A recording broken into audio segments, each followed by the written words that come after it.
IG Islamabad ने अपने ओहदे पर काम करने से माजरत कर ली है। सुप्रीम कोर्ट ने आईजी के तबादले की मुअत्तली का हुक्म वापस ले लिया है। चीफ जस्टिस की सरबराही में 3 रुकनी बेंच ने आईजी इस्लामाबाद तबादला केस के अज खुद नोटिस की समाअत के दौरान आईजी इस्लामाबाद जान मोहम्मद ने अपने ओहदे पर काम जारी रखने से माजरत करते हुए कहा है कि वो इन हालात में काम नहीं कर सकते हैं, इसलिए अदालत से इस्तदा है कि तबादले के अहकामात पर अमल करने की इजाज़त दी जाए। चीफ जस्टिस ने कहा कि ठीक है, अगर ये खुद कह रहे हैं तो इजाज़त है, आपकी मर्जी है, हम आपको मना नहीं करेंगे। इसके बाद सुप्रीम कोर्ट ने आईजी के तबादले की मुअत्तली से मुतालिक अपना हुक्म वापस ले लिया। दौरान समाअत मुतासरा ख़ानदान के सरबराह नियाज़ मोहम्मद ने अदालत को बताया कि हमारी सुलह हो गई है और मौक़िफ़ इख्तियार किया कि मैं गरीब बंदा हूँ, जुल्म हुआ, लेकिन मैंने पाकिस्तान के नाते आज़म सवाती को माफ़ कर दिया है। जिस पर चीफ जस्टिस ने रिमार्क्स दिए कि आपने माफ़ कर दिया तो करें, हम तहकीकात करेंगे, किसी जिरगे की सुलह सफाई को हम नहीं मानते हैं। आज़म सवाती अपने जुल्म को तस्लीम करें और अपने ओहदे से इस्तीफा दें। इस पर वकील आज़म सवाती ने एक बार फिर अदालत से दरगुजर करने की इस्तदा करते हुए सुलह से मुताल्लिक इस्लामी कवानीन का हवाला दिया। जवाबन चीफ जस्टिस ने रिमार्क्स दिए कि आज़म सवाती का इतना गुस्सा कि आईजी तब्दील करा दिया, माँ बाप और बच्चों को पकड़कर जेल भिजवा दिया। क्या ऐसे लोग मुल्क चलाएंगे? हम पार्लियामेंट की बेहद इज्जत करते हैं, लेकिन ताकत का इस तरह इस्तेमाल नहीं होने देंगे। इस मुल्क को चलाने के लिए नेक और पारसा लोग चाहिए। इसके बाद आज़म सवाती के वकील ने तीसरी बार दरगुजर करने की इस्तदा की तो चीफ जस्टिस ने आज़म सवाती को नोटिस जारी करते हुए कहा कि चलें, केस में तफ्तीश को रहने दें, आर्टिकल 62(1)(f) का इतलाक कर देते हैं।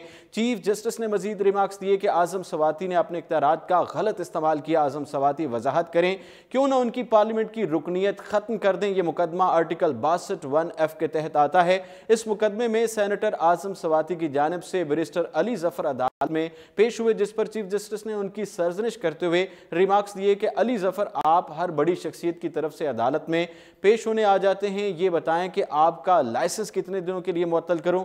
वाज़ेह है कि वफाकी वजीर science and technology Azam Khan सवाती का फ़ोन ना उठाने पर आईजी इस्लामाबाद को ओहदे से हटा दिया गया था और ज़राए के मुताबिक वफाकी वजीर और आईजी इस्लामाबाद का तनाज़ा चल रहा था और आज़म खान सवाती का नापसंदीदा अनासर के खिलाफ कार्रवाई के लिए आईजी पर दबाव था, जिसकी वजह से वो उनका फ़ोन उठाने से गुरेज कर रहे थे। ताम हुकूमती सतह पर इन खबरों को बेबुनियाद करार दिया गया था। दूसरी जानब ये खबर जो है वो ज़ुबान ज़द आम थी कि आईजी इस्लामाबाद को उनके ओहदे से ताकत के जरिए हटाया गया और उन्हें इस्टेब्लिशमेंट डिवीज़न के सामने पेश होने का कहा गया था, जिसके बाद आईजी इस्लामाबाद की गैर मौजूदगी में DIG सिक्योरिटी वकार चौहान कायम मकाम के फ़राइज़ अंजाम दे रहे थे। इस्टेब्लिशमेंट डिवीज़न की जानिब से जारी नोटिफिकेशन के मुताबिक पुलिस सर्विस ऑफ पाकिस्तान के 20 ग्रेड के अफसर और मौजूदा IG police Islamabad lieutenant retired जान मोहम्मद को दाखिला डिवीजन के तहत तबादला कर दिया गया।